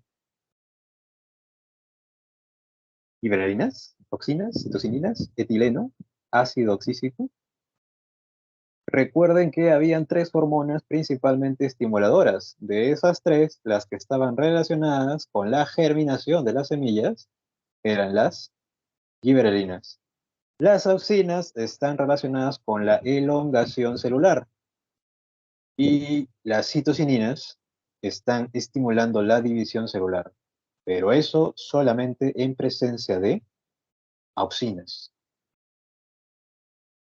principalmente. Pero ya, pues, como te digo, ¿no? Siempre que te dicen germinación de semillas, la primera hormona que se te tiene que venir a la cabeza es la giberelina. Ella es la hormona de la germinación. 21. Uy, aquí tenemos a una persona que está exhibiendo diferentes síntomas. Dice que comienza a sentir dolores de cabeza, pérdida de visión periférica, náuseas, vómitos, disfunción sexual, exceso de sudoración, glucosa elevada y dolor articular. El médico le comentó que sus análisis arrojan un problema hormonal en cuerpo pineal, timo, tiroides, páncreas o será acaso la hipófisis. Están presentando una persona con diferentes síntomas, dolor de cabeza, pérdida de visión, náuseas, vómitos, disfunción sexual, sudor, glucosa elevada. O sea, hay diferentes fallas, ¿no? En diferentes órganos. Tenemos síntomas generalizados. Diríamos que hay múltiples órganos que están fallando. Y eso puede ser, pues, porque las hormonas que deberían actuar sobre estos órganos no se están produciendo correctamente. Y pues de estas glandulitas endocrinas que tú conocías, ¿quién era denominada la glándula maestra, la que las estaba dirigiendo? La hipófisis, ¿no? Con su lóbulo anterior y su lóbulo posterior, ¿no? Ellas son las que están con las hormonitas que van a actuar sobre los diferentes órganos de tu cuerpo. Así que esta falla multisistémica que presenta esta persona debería ser consecuencia de un problema hormonal en la hipófisis, ¿no? No está produciendo correctamente las hormonas que la caracterizan. La que tendría mayor espectro, ¿no?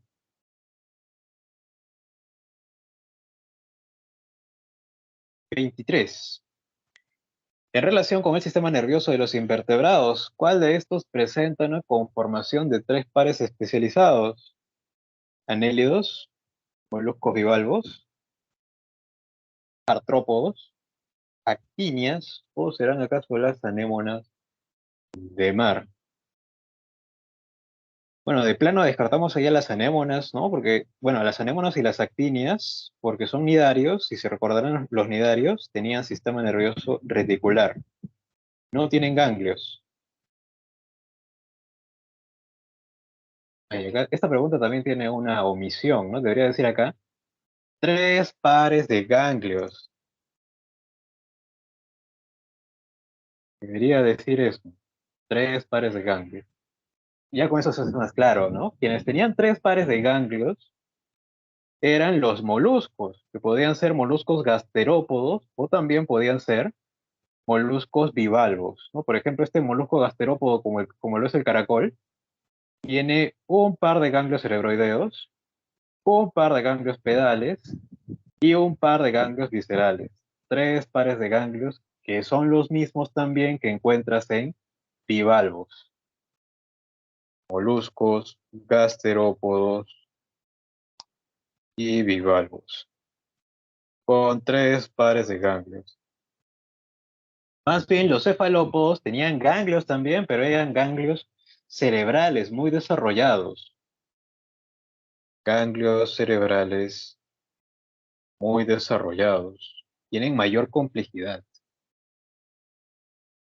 Entonces la respuesta que tendríamos aquí sería el molusco bivalvo. Vamos a la 24. Después de un accidente, una mujer comienza, con pérdida de reflejos, disminución de la secreción salival, pérdida de equilibrio, pérdida de audición y alteración de la presión sanguínea. Estas son las consecuencias de daños respectivamente en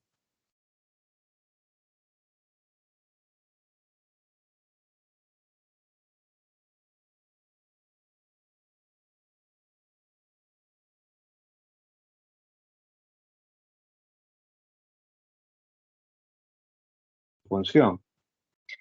Cuando hablaba de la pérdida de reflejos, se refiere pues a estos reflejos que son movimientos involuntarios.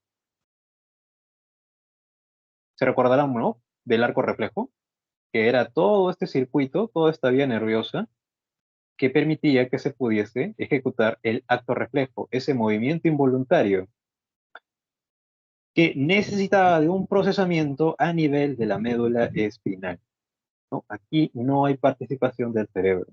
Así que para esta primera, pérdida de reflejo sería la médula espinal. Y bueno, y con esa ya salió, ¿no? Pero vamos a seguir. Disminución de la secreción cerebral. Esto tiene que ver con el bulbo raquídeo. El bulbo raquídeo o médula oblonga está controlando funciones digestivas, como la secreción salival, por ejemplo. Así que esa segunda sería el bulbo raquídeo. Pérdida de equilibrio. Siempre que te hablen de equilibrio, en el sistema nervioso quien se encarga de controlar eso es el cerebelo. Cerebelo. Pérdida de audición. Esto se refiere al hecho de que el tálamo, si se recordarán, funcionaba como un filtro de la información, tanto sensorial como visual. Nosotros que estábamos expuestos a numerosos estímulos, solamente nos enfocamos a unos pocos o a uno de ellos nada más. Y ese filtro de la información auditiva sucedía aquí en el tálamo. Así que esto es para el tálamo. Y quien se encargaba de regular funciones vitales importantísimas para tu supervivencia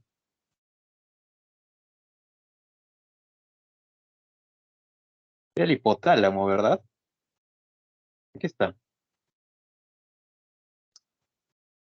Bueno, esto, recuerda que el hipotálamo está regulando el hambre, la sed, la presión arterial, el impulso sexual.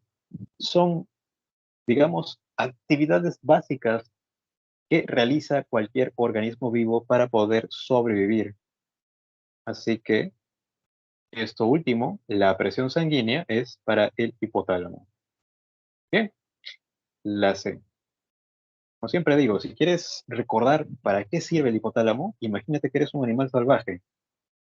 Tienes que comer, tienes que beber, tienes que dormir, tienes que reproducirte para poder perpetuar tu especie.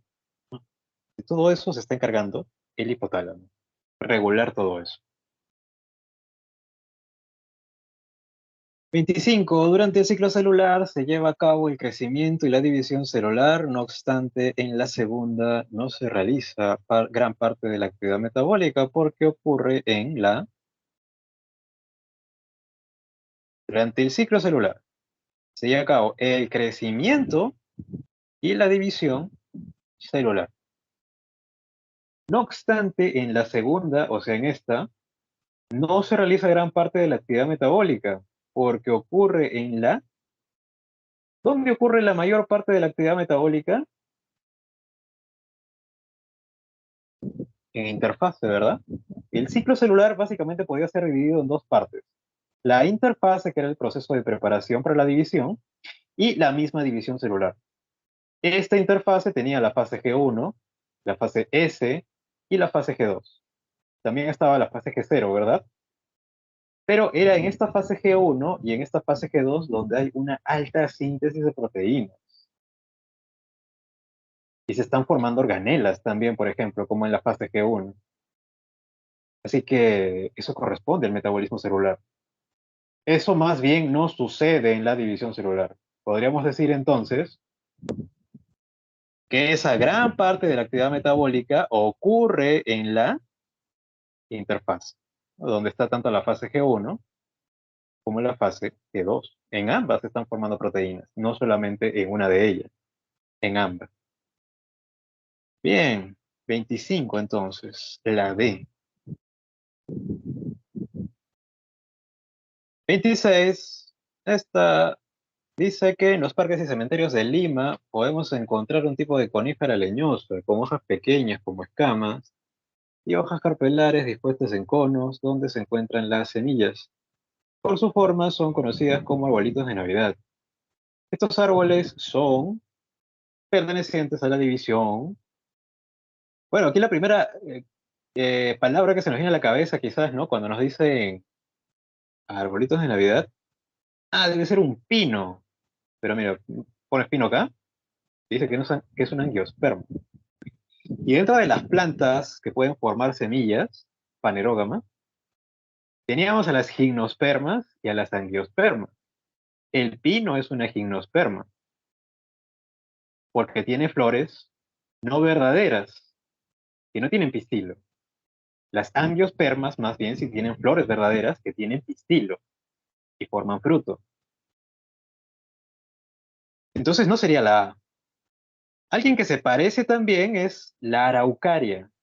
Ella tiene esa forma clásica, tiene esa caída así, cónica, y la puedes ver generalmente en los parques de acá de la ciudad de Lima. Es una planta ornamental.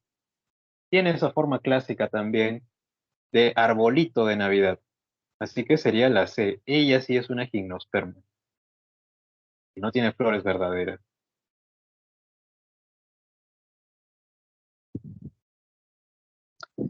La 27 dice, actualmente hay un interés por las plantas medicinales porque contienen activos con poder curativo, no tienen efectos tóxicos y no tienen efectos tóxicos. Por ejemplo, hay plantas con propiedades beneficiosas como la col, el brócoli, el rabanito y la maca, cuyas propiedades principales son. ¿Se acuerdan que estas plantas pertenecen a una familia que se le conoce con dos nombres? Se le conoce como crucíferas,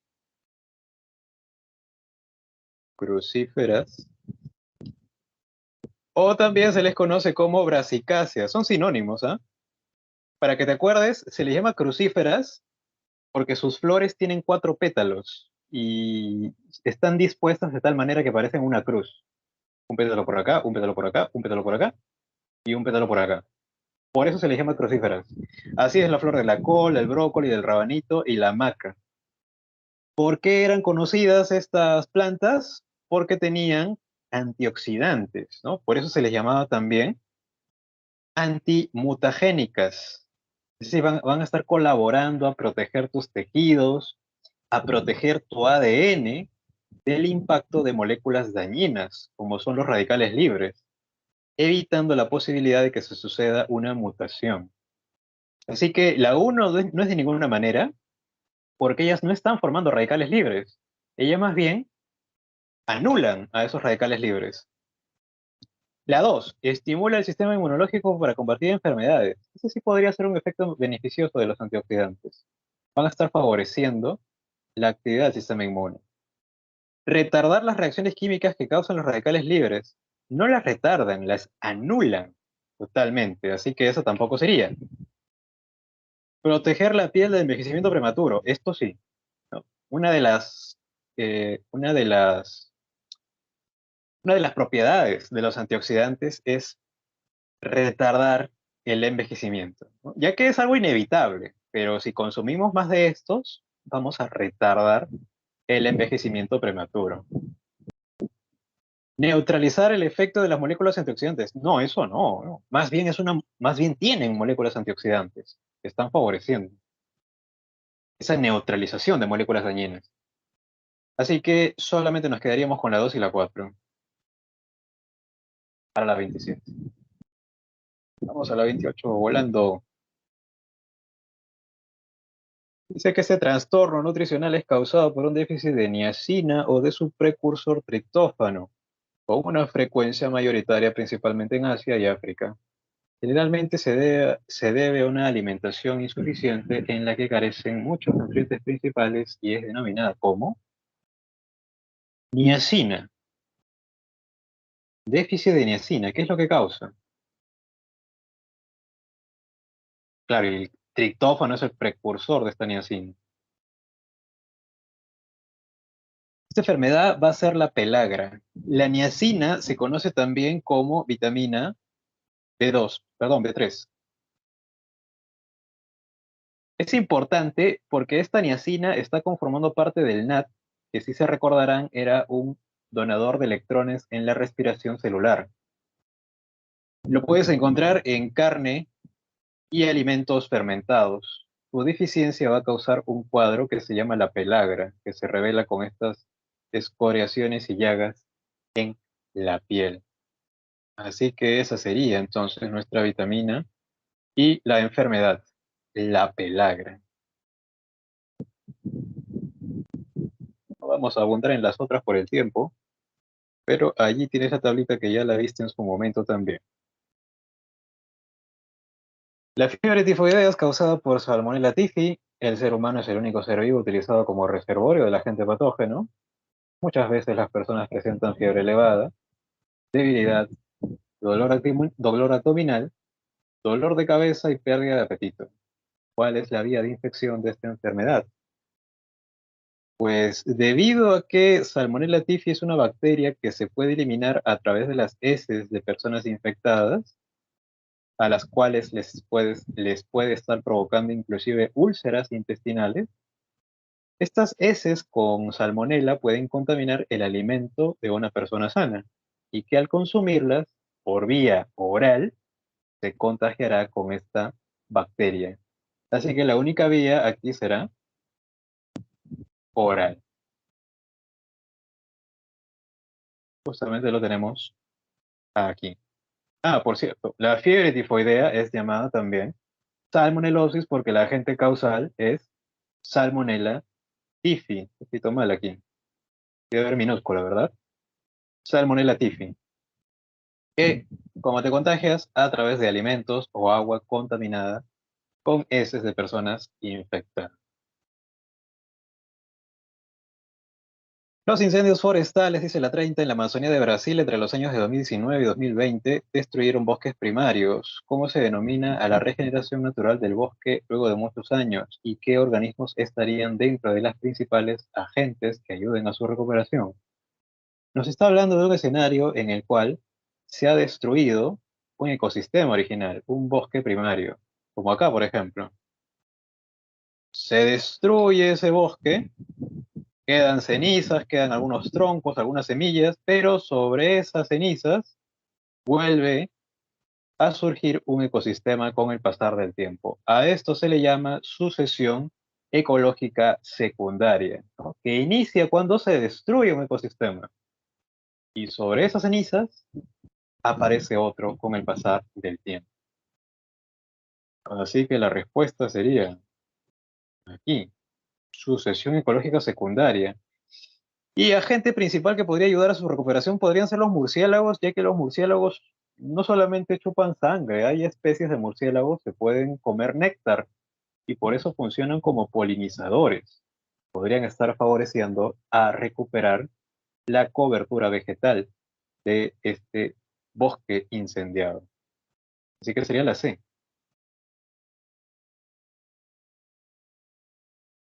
La 31 dice es un componente del biotopo lleno de vida macroscópica y microscópica capaz de ciclar la materia orgánica para dar perpetuidad al ciclo de la vida e incluso al flujo de energía y materia. Dicho componente es, ya se están hablando del suelo. Aquí no está, ¿no? Pero aquí está el suelo. Allí vas a encontrar bacterias, que serían los microscópicos, y también los hongos, que serían los macroscópicos. Estos se encargan de descomponer la materia orgánica que proviene de los elementos de la cadena trófica y devolverla a su flujo, ¿no? Para que puedan volver a ser aprovechadas por los productores como nutrientes. Así que la respuesta para la 31 sería la A. ¿Qué pasó? Que no me está... Un momentito. Uy, nos quedan 2 minutos.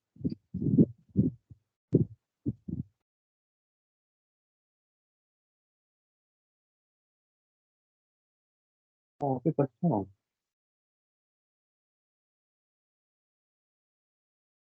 No está permitiendo proyectar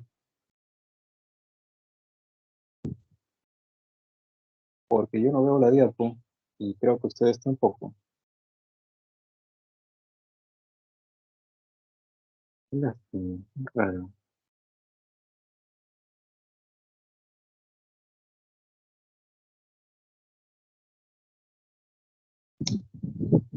A ver, no sé.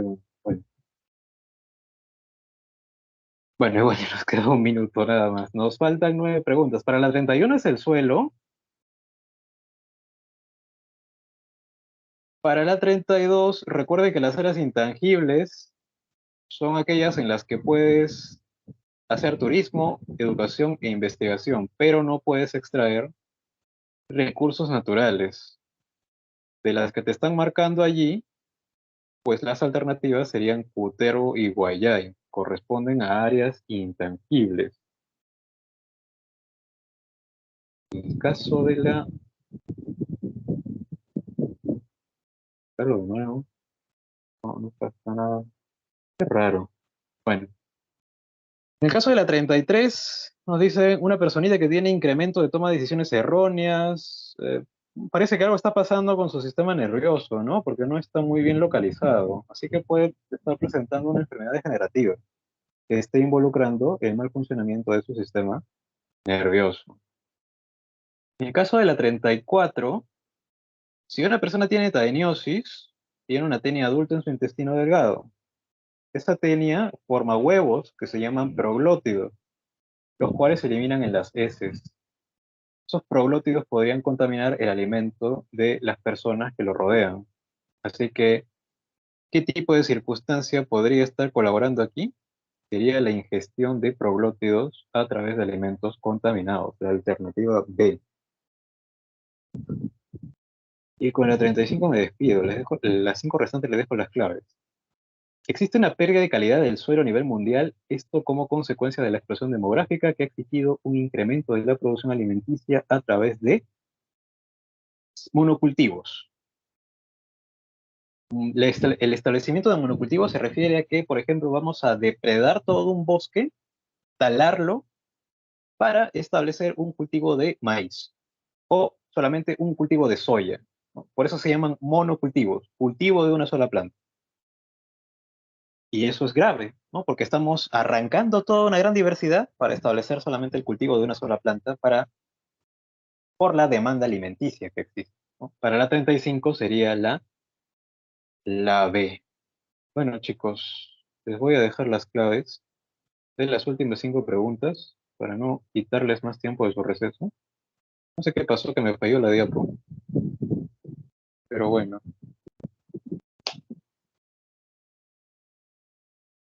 A ver, muchas gracias por llegar hasta aquí, hasta esta última semana.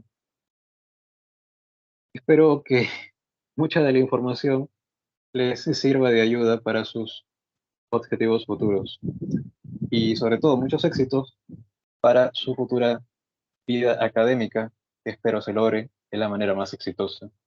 Un abrazo para todos, muchas gracias por su atención, cuídense mucho y les deseo la mejor de las suertes en los próximos días.